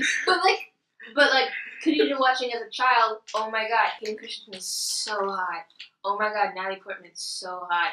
They're so in love. This is amazing. Yo, when I rewatched it and it was just like, I'm like, what is she? What's happening? Why would she ever be attracted to that? Just the words coming out of his mouth. Mhm. I was so It's like poetry. shocked. It rhymes. yeah, It's It was so uncomfortable. I mean, the Star Wars the entire Star Wars, all of Star Wars, has featured a great deal of really bad acting. Definitely. And For sure. and it's interesting just to consider, the Hayden Christensen Anakin as opposed to the Mark Hamill Luke in terms of which is the worst. Mark Which is the worst of the performances? Mark Hamill wasn't an actor. I mean, well, and he's, his work. He's a better voice actor. Like post Disney He's work a great voice actor. is fine. I thought Joker. Joker. But his work in the Force Awakens, not Force Awakens, Last Jedi. Last Jedi. I thought his work in the Last Jedi was just fine. He's learned to dial it back a bit. He's in Kingsman. But- He is? Yeah, he has. The second one? No, he's in the first one. He's the professor I did not. that notice has the chip in his ear that blows up. That's crazy. But his work as Not Luke noticed. Skywalker is just like He- legendary I in the history of just bad performance. Oh, Uncle Owen, I was going to the Tashi station later to pick up some power converters. But I was going to the Tashi station to pick up some power converters. What's your favorite Star Wars? Episode 6. You like Return of the Jedi? I do. I really do. I was never that The into teddy it. bear The movie. Ewoks! The Oh. Ewoks. Merchandising. That's where it all began. You know, I never really liked the Ewoks. I was surprised when everybody was losing their minds. I was like, okay, they were just there. Wasn't a fan either. I didn't. And you? Yeah, I thought I it was was not stupid. impressed. And then I would go with the original Episode 4. Episode 4. So everyone's got a different one. That's interesting. You know what? Usually it's everyone just like Empire. Thinking about it, Empire. What was the third one called again? Revenge of the Sith. Revenge of the Sith. That was the only one that I saw in theaters. I think I was like 6. That's the only one I saw in theaters, and I saw it with my grandmother and her. As a matter of fact, that's the first Star Wars movie I ever saw. You were missing out. Yes. You were missing out on a lot of context. Not really. Well, I'm just going to say, I guess the whole, just guys having laser swords and being able to float things around and some green guy talking crazy, that just amazed me. I was like, what is this? It's I mind-blowing. was like, this is amazing. And then when Anakin, when spoiler alert, I guess. I just hear, Yeah. like, imagining Yoda when he's bouncing Yeah. around at the end Yeah. of the film. And when Anakin kills those kids, Oh they don't my show God. the kid he turns on his lightsaber and the kid just steps back. I'm like, oh my God, he's gonna kill the kids. Master Skywalker, there's too many of them. Yeah, I could definitely see if you had not seen any Star Wars movie before. That was my introduction And to you're Star young, Wars. and it's like you go to see that movie. Yeah. There's just so that much would definitely happening. be mind. I was like, what is going on? That's it. Because, like, I guess at that age, I wasn't analyzing dialogue. I didn't know if it was realistic. I didn't know what was happening. But, like, all the fighting and then the love, and it's like, everything's happening. Fighting in love. That's all I need in It's life. beautiful. But it was just so amazing, like, And my mind blowing. Obi-Wan was Ewan McGregor. Ewan Oh, McGregor. And he yeah, is the till this standout day. in the original Till trilogy. That was my day. Obi-Wan. That was my Obi-Wan. I had to go back and watch all the other movies. If Disney does not make an Obi-Wan film, Listen. and Oh, they have to. They and have I to. cast will him, Yeah. pay for that. No, they're gonna cast they've him. been like, They're gonna cast him. They They just don't have know to. when they're gonna make I it. don't know, dude. Disney. No, they're gonna. They They are. have They already. They do some things. No, man. they're not- They do some things. No. Disney isn't bad though. They're not. They're not. Can we move on to more bad Yeah. Because the Star Wars rabbit hole will just like It'll never end. It will never end. So So I'm going to throw out. I have a question. Instead of like guilty pleasures, instead of guilty pleasures, is there a movie that is like widely considered good that you just don't I wanted to do that one Yeah, like because you Like brought me. up Dances with Wolves, and I know you did not finish Inherent Vice, which is bad. You for liking. A lot of people don't like that movie. Yeah, not a lot of That's his people don't least. Like That is his worst movie. I hate to get into the franchise, but so like Harry Potter, I think everybody really loves Prisoner of Azkaban. Alfonso Yeah. Brown. I don't like it. I think it's He must have hated What? Roma. You must have hated Harry Potter in general. No way. I love all the other movies, right? I'm not gonna lie. That's lower on the total pole for me. Definitely. My favorite one, I think, was Goblet. Of Goblet Fire. of Yes, Yeah. yes, absolutely. Yeah. Goblet of Fire is the best Harry Potter. Well, second best. Order of the Phoenix is best, but That was You pretty think fire. Order of the Phoenix is the I don't best? remember that. Dumbledore and Voldemort going at it at the mystery That was Oh. is up I there. mean, I'll agree with you that like Goblet of Fire is Yeah. It's a darn good Harry Potter movie. Yeah. All I'm 3 still gonna- hours. I still stand. Prisoner of Prisoner Azkaban. of Azkaban. Prisoner of Azkaban. Goblet of Fire was the first time we saw Robert Pattinson, right? Yeah. Oh, yes, said. Was it? Goblet of Who Fire. might be Batman? I mean, just No! just like What? No! Possibility. watch the Prisoner Another of Azkaban. British Batman. Like, I mean, it's like the subtle touches that a great director brings to a movie. I mean, all of the references to time, all of the visual references to time and to the measurement of time that runs through the Prisoner of Azkaban is like, it's actually really extraordinary once you start to recognize these various moments. You know, clocks, hourglasses. You know, you have and then it connects to the passing of the seasons, and then the weaving of that thematics of time through the telling of the story. I mean, it's just like I haven't seen anything in any other Harry Potter movie that just, you know, not only is doing the main storytelling, but is also able to just, through various visual motifs, is able to reinforce concepts Prisoner of in Azkaban is an artwork. ways it does this. It's a work of art. It's my favorite. But Goblet of Fire is second. Goblet of Fire. I think it's is a good. little long. They're both good. It gets a little. I'll long. agree. Goblet of Fire is it kind of goes on sometimes. But there's a lot of stuff that happens. In The it. actual Yeah. Time Wizard Tournament, runs pretty long. Yeah. Yeah. It's a pretty. I think Order It's of one of the Phoenix bigger is books too. worst. Order of the. Yeah, man. I did not. I thought Order of the Phoenix was so boring. I think Umbridge is such a. I hated it. That's she's so I good, know. right? I mean, That the was the actress, point, yeah. What's her name? Yeah. She does a really good job. Helena Really- Bonham Carter? No. No. Umbridge. No. Oh, She's a Umbridge, justice no. person. Not Bellatrix. Since she passed, no, I'm thinking Bellatrix. I think Bellatrix passed away, right? Hello, No. Bob Carter. Bonham Carter's No. alive. That's the girl Alive from or Fight what? Club. It's the one who plays. I believe Marla. one of the women, one of the bad. I always forget their names. The one of the bad women passed I'm not away. even try to pronounce that. Imelda.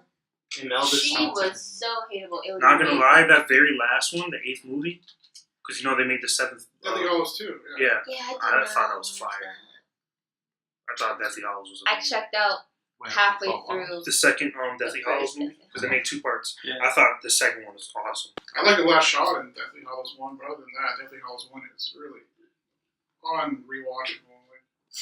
Yeah, it wasn't crazy. Like Voldemort, like digging up Dumbledore's grave and taking the Elder Wand from him. That's a really cool shot. It ends, with him lifting it up and lightning. It's cool. It's like, oh crap, man! I can't wait for So, Deathly Hallows 2. By the way, my first email address name was dmalfoy21. That was my first email. Oh, fanboy. so this week, just like 2 weeks ago, if you want to steal Dr. Strycharski's identity, we're going to reveal another number, and this formally introduces A number in what? Of your social security. Dr. Strycharski's social security number. And this week's number is 4. 4 for the amount of Indiana Jones movies there are not, because there are only 3. Fourth one never happened. Never happened. This conversation. So tune in. So you gotta tune in every 2 weeks to get another number in Dr. Strycharski's social security number, and one day you can pretend to be Dr. Andrew Strycharski. Yup. So, Hopefully you'll be able to pronounce your own last name. so speaking of Indiana Jones, I know last week you alluded to Temple of Doom being your favorite, which is just wild. Speaking of bad movies in trilogies that are your favorite. I wanted to ask you what your favorite Indiana Jones is. I wanted to ask Jose what your favorite Indiana Jones is. I thought you were looking at him. Yeah. He probably My favorite Indiana Jones, I would have to go with The Last Crusade. I agree. Sean Connery, I Harrison agree. Ford together. Last Crusade gets it for me. See, that's, I mean, Little Wait, Indy. it's a bad movie. It's a bad What? movie. It is a bad movie. What? No, I mean, the it one that's isn't. my favorite is a bad movie too. No. But I mean, I think that they are both bad movies. What is Spielberg's worst movie? He's got a couple bombs. It might be what came out. Ready Player One. It was a bad movie. E.T. Oh yes, E.T. is. I said it. This is more ET hate. God, this is gonna become a theme in the podcast. It's so boring. AI. What if Kubrick directed it though? What if he did? I mean, it's not like that. I have before stated my, non-worship for Eyes Wide Shut. I don't want to go so far as distaste, but maybe that would be appropriate. Even though a lot of people think that that's just a great movie, but I don't know. One of my favorite Kubrick films. Yeah. Or how about what is Scorsese's worst movie? I couldn't say because I haven't seen all his movies. I think it's the Jesus one. What? Yeah. I disagree. Last Because I like that. The Last movie. Temptation. There's no way that's his worst. Oh. No, it's definitely Silence. That's definitely his worst movie. Wow. That's definitely his Oh, worst. man, it's like I It can't. hurts to say that's his worst movie. No, you know what? I can't say. I absolutely Oh. cannot say that. It might be because Color it's of Money. because that's such an important movie for You him. know what?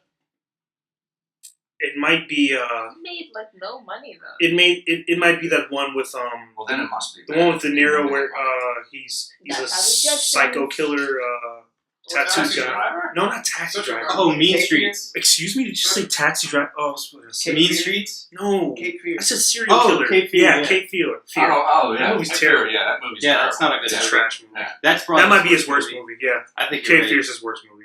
Is that Isn't the Did he one ever, with Jack actually grind Nicholson? his teeth down for that movie? What'd you say? Yeah. No, Jack Nicholson. No, you're thinking of the Party. Who's another? What's Tarantino's worst? Death Proof gets Yeah. in there. Death Proof by a long shot. I like Death Proof. Okay, Terrible movie. I think Death Proof is also a passion piece. It was him making his B movie. I think Death Proof- Grindhouse. Death Proof and Hateful Eight.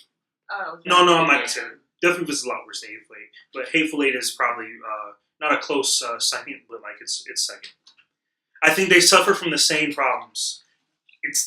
His dialogue in those two movies go on way too long. That's how I feel. I love his dialogue usually, but in those two movies, they keep talking and talking and talking and talking. I'm like, come on, I don't care about this anymore. You know who I think is a great director, and he made an absolutely awful film? Guy Ritchie. I think he's a. Which I think film? he made that film that he made with Madonna, Swept Away Oh, okay. or Getaway. Never. Oh, that is a piece of garbage. I thought you Cause, meant like, Cooper. Isn't he directing Aladdin? Oh, gee. I think he's a great Yeah, I director. don't mind him. I don't know his movies. Did you honestly. see He made his Snatch and Lock, Stock, and Two Smoking Barrels. I'm not very. What do you think of Guy Ritchie? I'm interested Not in. familiar. He made the King You Arthur have to- movie. Did Yeah. you see it? Did you Excalibur, hate is it? that what it's Yeah. called? Yeah. Did you hate it? What I happened? think- What, the Excalibur movie? The King. I actually like that. I mean, like talking that about, I mean, that might qualify as like a bad movie that I like. I don't think so, know. too. He Yeah. made the Sherlock Holmes. And that's one that I Robert like. Downey I mean, I guess there's a little irony in my liking of the Excalibur movie. I don't think. No, it's King Arthur. It's called King Arthur: Legend of the Sword. I'm just like the No, it's a soundtrack, different- you know. It's, What- and, what but you it mean? definitely You're has talking those about Guy the No, Ritchie movie? he didn't. moments You're where talking it's about a like, different movie. He said Guy Ritchie. Guy Ritchie made Excalibur, right? So actually Excalibur brings up, there's that whole genre of just like Excalibur? medievalist or like Egyptian or it's like the fantasies that are set in the past time kind of movies. Nuh-uh. And there's a lot of bad movies in that range. So what would be your Wait. favorite? King Arthur: Legend of the Sword. It's yeah. That's what it is. It's King Arthur. It's not Excalibur. It's King Arthur. Oh right, King Arthur. Right. Yeah. Yeah. Oh, she was- sorry. Yeah. Excalibur is the John Borman movie. So Another really bad King Arthur movie. Yeah. No one could do King Arthur or Robin Hood right. I feel bad for those. Okay, so favorite like historical fantasy, favorite bad historical fantasy movie. What's it gonna be? Asia. I'm throwing it out there, but I don't think it's bad because I loved it. It's 300 Prince of years. Persia. Oh, Prince of Persia. Prince of Whoa. Persia. You know, I love those. I love the games, but I never saw the movie. But I love the games so My much. brother played that game. I was He playing them loved when I that was like game. 7. No one can do games right. First of all, So wait, You did it, right, yeah. so Prince of Persia. Prince of Persia. All right. I have a tie between 300 and Clash of the Titans. I Which love both Clash? those Which movies. Clash? Obviously not There's the more super than old one? one. Yes. My dude. I only saw the There- first one where he cuts off Medusa's head. No, No, there's but a, is it the remake? Oh, I'm talking about the remake. Yes. With okay. Liam Neeson as Zeus, right? Yes. Yes, exactly. Yeah, and That's also a and guilty Ralph pleasure. Ray Fine as I'm not so as guilty. Hades. Yeah. Right. I do not feel Yeah, guilty. that's Those just are amazing. what? I do not feel guilty. Both those movies are amazing. Clash of Titans and then Wrath of Titans, whatever it's called. Yes. Yes. All right, 300 I thought was epic. I don't think. See, the thing is I don't think the Clash of the Titans remake is bad enough to enjoy as just a bad movie. I mean, the special effects aren't awful in that, whereas in the original Clash of the Titans, which was Laurence Olivier as Zeus, okay, in one of the most amazing trashy slumming performances of a great actor in movie history. So you've got Laurence Olivier as Zeus, and you've got the guy. I think his name was Harry Hamlin. He was like a big star on one of those like TV shows at the time. I don't remember if it was like a hospital TV show or something like that. But anyway, it's and the special effects are just like the stop motion animation in it is just the stop motion Kraken. Yeah, Where he like comes out of the water and they like look small. It's like Jason and the Argonauts. And they actually dropped in a reference to that because of the owl that was in the original one that was sort of like Theseus's friend, you know. He reappeared like briefly in Clash of the Titans. Yeah. And he was like, "What would anyone do with this?" And then like, so that is got to be. I'm sorry, one of my good, bad, historical kinds of fantasies. But then the other one that we were talking about a little earlier, a more recent one, is Gods of Egypt. I mean, which is that movie was so long. It was so Wait, which I movie? did not finish. Gods of Egypt. Terrible movie. I got distracted. But so good. It was. I imagined it to be good, but it started out kind of slow, and then I saw how long it was going to be, and then I did something else. I've decided to boycott all Egyptian movies that don't have like at least a brown person in it. There's Prince of Egypt. That's legit. They just look like they took Greek people and just threw them in Egypt. Not that Egypt did not mix with the Greeks. The Ptolemaic Greeks. Greek people aren't brown. I mean, No, of course, exactly. No, but can I just the say, ancient like Ptolemaic Greeks? I think they were in like brown. I mean, none of them were like pure, just like white. They all had like curly hair. Yeah. It's like watching Olympian. Yeah. Right. So I see what you're saying. Or it's like Asgard transplanted. They look Coptic, right? Like like an actual Egyptian Coptic person. Kind of like that. I guess because of movies, it genuinely took me the longest time to find out that Egypt was like in Africa. It's in Africa, right? Why am I unsure now? But I just did not know. No, it's part of Japan. I was unaware. I was like, wait, but they're Wow, all white. really? I was like, because they're all white. Like, because all of the Egyptian movies are white people. So so I just genuinely didn't even know that's where Egypt was. Wow. Yeah. Wow. Representation. I'm gonna have to go with Gladiator, just because I think that movie isn't good. I forgot about Gladiator. So what makes it great? And you're blasphemous. You take that. What makes back. it great is talking about how it's not good. Oh, I see. Yeah. I mean, because to me, Gladiator doesn't really count. Because I guess I said Dances with Wolves, right? So, but the reason Gladiator wouldn't count is like it actually won Best Picture. Well, it won an Oscar. Yeah, but it won the Oscar. It won the Oscar. Yeah. But yeah, it's hard for me to find pleasure in Gladiator. Just because it frustrates me that people think that this is a good movie. Blasphemous. It's completely historically accurate, also. Is it really?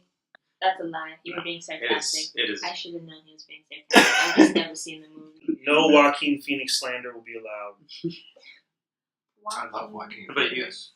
Me, personally, I stay away from these sort of historical Good. fantasy I films. often do too. Just never interested me.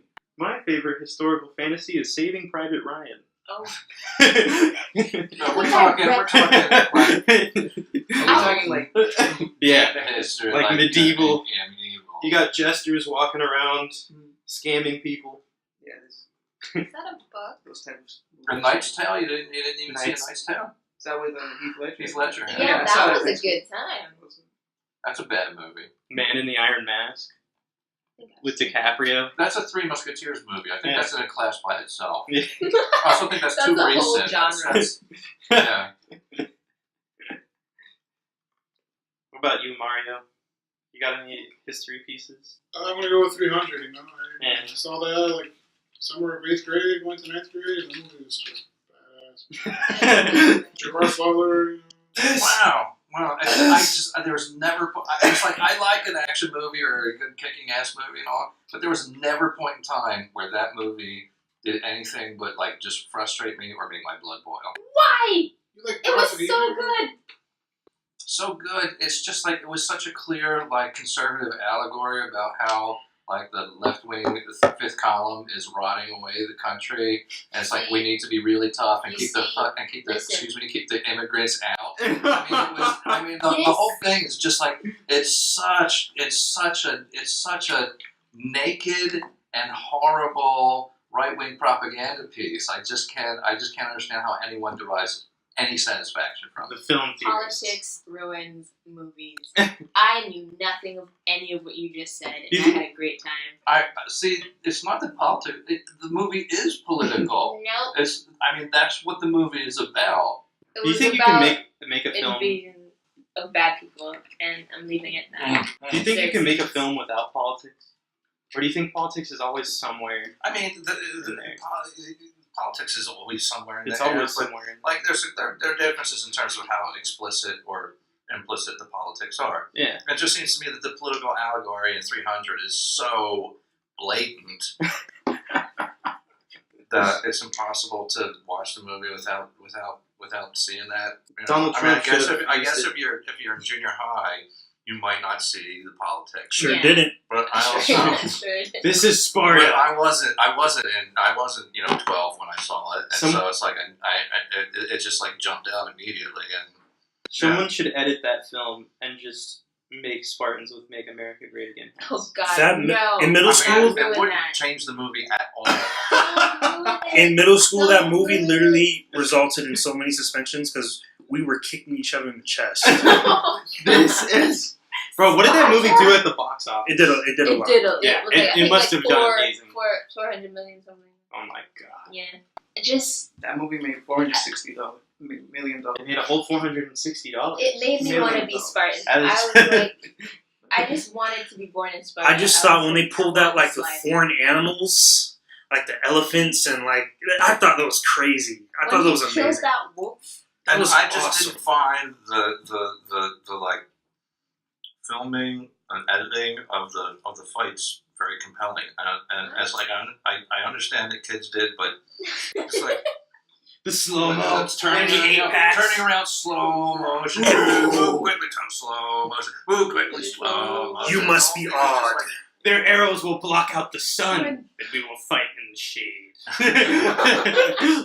That's a great line. Was They actually said that.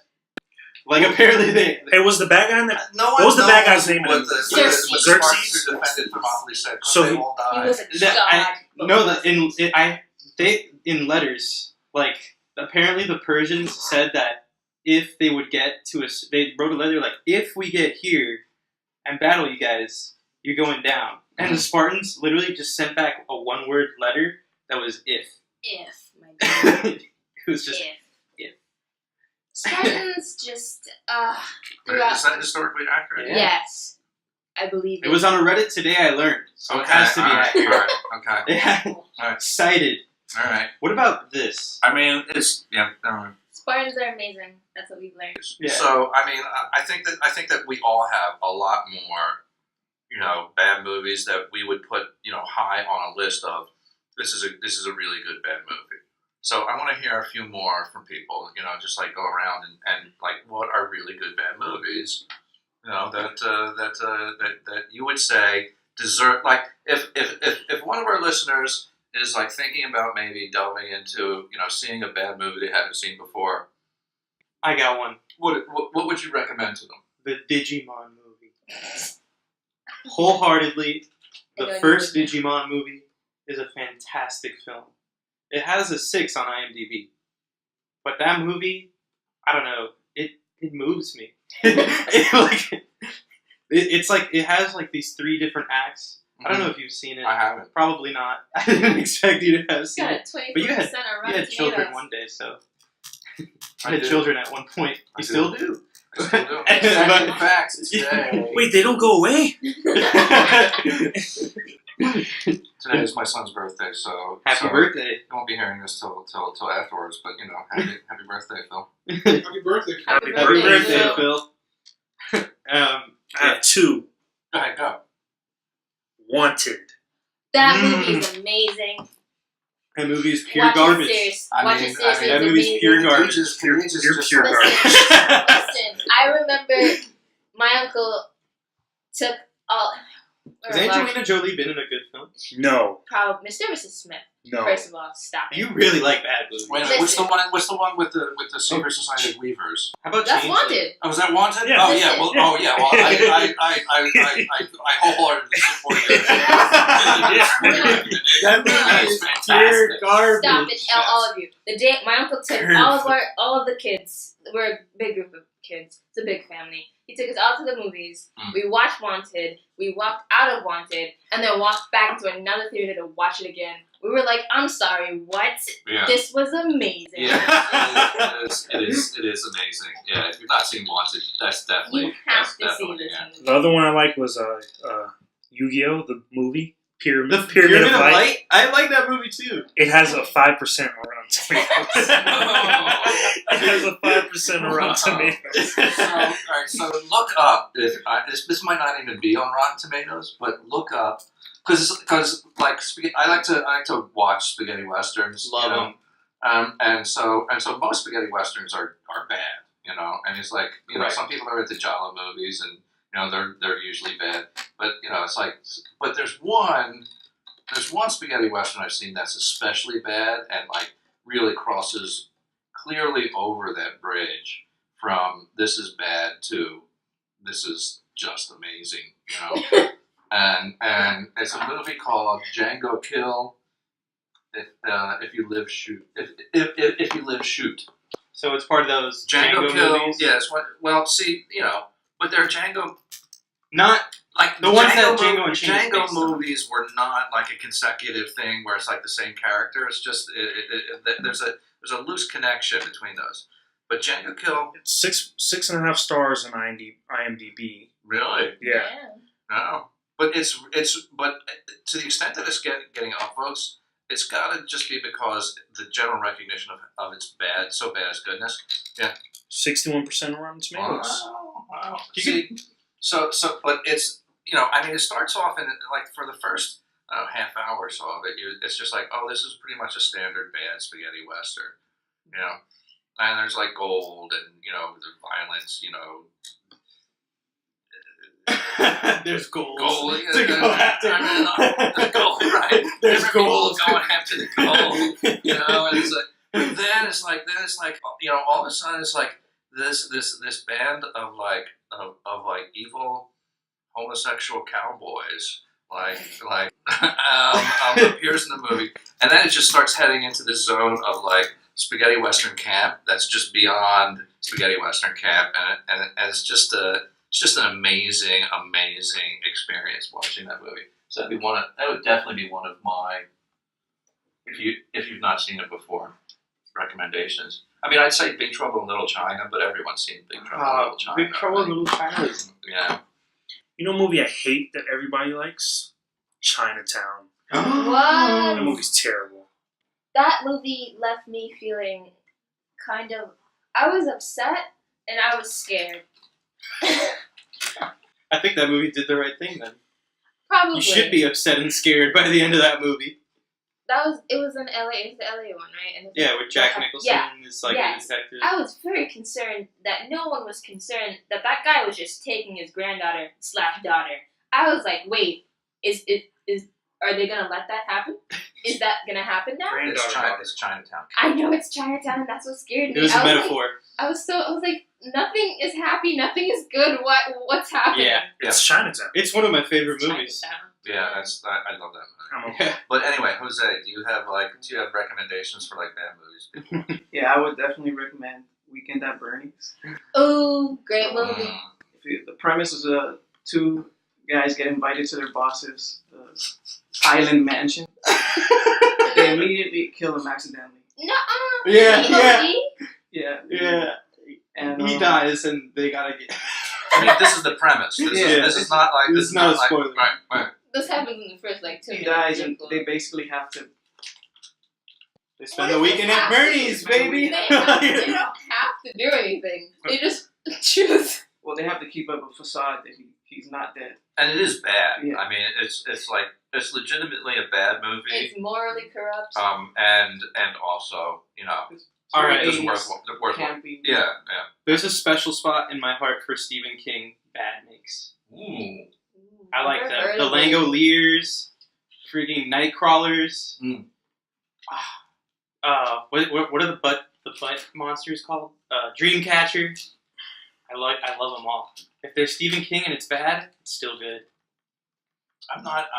Children of the Corn. Horror movies aren't my thing. So bad horror movies I just generally haven't seen. They're just so. I've not seen a lot of good horror movies. but the best Stephen King film, directed by Stephen King. Like, there was a point where they were so bad that people were complaining. They were like, all right, we'll give you what you want. And they had Stephen King direct the film, Maximum Overdrive, which is about killer 18-wheeler trucks. Oh gosh. Written and directed I'm okay. by Stephen King. Yeah. I'm alright. That's like- I'm already not that big of a Stephen King fan. His movies are, his books are whatever to me. But especially I that don't Dark World, Bull. Misery crap. got me. Oh, Dark World was bad. That's one I actually think is bad. I'm still on his books though. The book. Yeah. I'm okay. The book is the whole universe. Yeah. Just like 5 Dark World books. 7. 7. Dark Tower. Oh yeah, Dark Tower. Sorry. And then you got Thor: The Dark World. And then you got Thor: The Dark World on top of it all. You got any bad wrecks, Mario? I think we already talked about most of them. I think I was looking up some low scoring movies, and Hook has like 30-something%. 30% approval. I love Hook. Yeah, It hits me in the good- heart. That's a good. That's like I like unironically enjoy. I unironically enjoy Hook too. I don't It's think very so. heartwarming, Mhm. and I feel like it's a cathartic movie too about growing up. And It's funny enough. I don't know if it's just me and Robin Williams, man, but Jumanji has a 53% approval rating. Excuse me? yeah, Jumanji's poorly rated. Jumanji I don't love terrified me. Jumanji. I don't. I love that movie. No, I What about Is it the? terrified. what about Deep Blue Sea? Oh yes, okay, that is a bad movie that everybody needs to watch. Oh yeah, Deep absolutely. Blue Sea and the Jaws sequels. Okay, but Deep Blue Sea especially. No. I mean, I think Deep Blue Sea. Deep Blue Sea knows exactly what it is, and It is that type of movie that like knows exactly what it is yeah, and is gonna give it to you just like that. just like you It's want it. gonna. Deep Blue Sea. I remember it. I mean, Spoilers. we're gonna get through. Shush. All right, yeah. I mean, it's like. Okay, I don't see it now. You ruined it.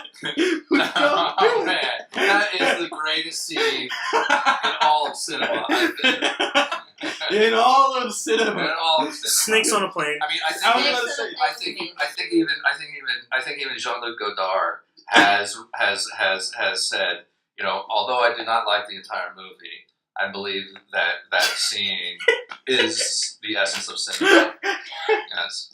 You really said that? Goddard would never even unironically say that. Zardoz is one that if you've not seen, you really do need to see. Yeah. I mean, Sean Connery with like a long ponytail running around in The tiniest red jumpsuit. it's just for that alone. Just for that alone. And Like, it's old but Sean it's like a Connery, too. banana hammock, basically, Yeah. is what he's wearing. Yeah. Oh my god! Yeah. I just googled that. Yeah. Did not need that in my life. No, you need that. You need the entire movie in your life because it just gets better from there. Yeah. Yes. Okay. All right. I realized there is a movie that I watch. I guess ironically that I only watch, and I'm like, I cannot watch it seriously.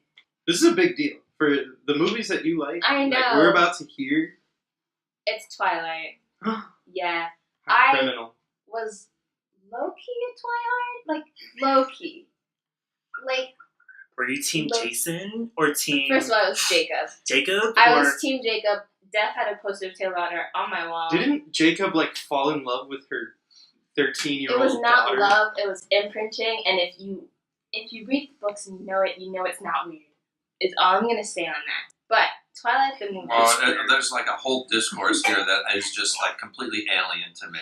Okay. I have no idea what y'all are talking I don't It know about. if gets a she's talking lot of hate and perfectly like I get it. I love it. It's fine that you don't love it, and that's fine. I thought you just said it was bad. But yeah, the first movie, like the books are good. Oh, the first one's the bad. The first no, one, they got worse as they were all low key kind of bad. But the first one, to me, I can't watch it seriously anymore because it's just so dramatic, and even the color scheme is like dark, and everyone's so angsty and broody, and they're just like, I don't know, being in love at 17 is just so hard, and I watch it as a comedy. Do you remember the baseball scene? That was amazing. Lars I von can't take Trier that should from have him. directed Twilight. It's Oh, it would have got freaky. It would have been great. No. It would have been beautiful. it's something I feel like anyone's gonna watch it for the first time. Go in with the mindset that this is a comedy. Okay, it's supposed to be funny, and I think that's the only way you can really enjoy it. Oh, you know what? You just okay. So I'm sorry, but This is- one here we go. thing. Like favorite bad Shakespeare movie is definitely Kenneth Branagh's Love's Labour's Lost. I don't know if anyone's seen that. It's just like it's this amazing adaptation of Love's Labour's Lost that cuts out even more of the. I mean, you always have to cut, a lot of the Shakespeare. It would but be in a like movie, 5 hours right? long. But it cuts like even more out of Shakespeare than like any other Shakespeare movie does, and then adds like classic Hollywood musical. So it like does the play as a classic Hollywood musical. Except most of the people can't like dance, and oftentimes sing, and so it's just this, and just this, it's just remarkable. I mean, once I was able to completely submit myself to this movie's particular aesthetic, Yeah. I suddenly just I suddenly realized this is just a source of great joy. Yeah. And I just love the heck out of that movie now. Yeah. It's really, really horrible and wonderful at the same time. Yeah. Yeah. So I think with that, we'll wrap it up for this week. Tune in next time, post Oscars, so we can judge it even harder. And we'll talk. Next time is March, so maybe some. Maybe we'll Quick overview. Oscars, maybe. Yeah. Talk a little bit about the Miami Film Festival. Ooh, the Miami too. and the Panther Film Festival. So So, yeah. stay tuned.